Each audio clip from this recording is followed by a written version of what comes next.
New tonight at 10, Casey Anthony was forced to answer questions under oath as part of the defamation lawsuit filed against her. And as we get to hear Casey Anthony now talk about her so-called nanny, Zenaida Gonzalez, all over again. Fox 35's Holly Bristow is here now. She's got the details. Holly?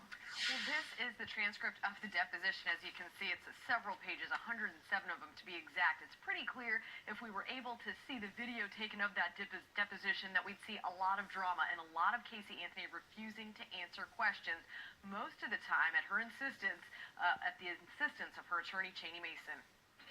For 2 hours and 27 minutes, Casey Anthony came out of hiding to answer questions for Zenaida Gonzalez's attorneys. Gonzalez shares the same first and last name as the nanny that Casey Anthony claimed stole her child. Remember during the state's murder trial against Casey Anthony during opening statements when her now former attorney Jose Baez told the jury his client made the whole kidnapping story up, saying Zanny the nanny didn't exist? Casey Anthony says there was a Zenaida Fernandez Gonzalez. She claims her former fiancé, Jesse Grund, introduced her to the young woman and that at one point Zenaida had babysat her daughter, Kaylee. Several times, attorneys for Zenaida Gonzalez asked why she told police she'd never seen a picture of that woman in Kissimmee that police interviewed, and why she said she dropped Kaylee off at the Sawgrass Apartments. Casey Anthony told Zenaida's attorneys she cleared all Zenaida Gonzalez's she'd been shown pictures of, more than 50, including their client, saying, quote, "I never harmed anybody. I cleared your client the first day. She brought this on herself. You're making this a very large assumption, and I am more than insulted." As for the tie-in to Sawgrass Apartments, Casey said she had friends that lived there, but she hadn't been there in more than a year.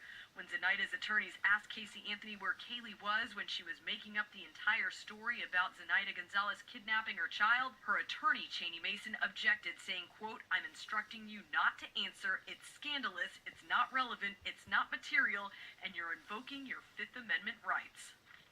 And that was also one of the few times during the deposition that Casey Anthony threatened to walk out.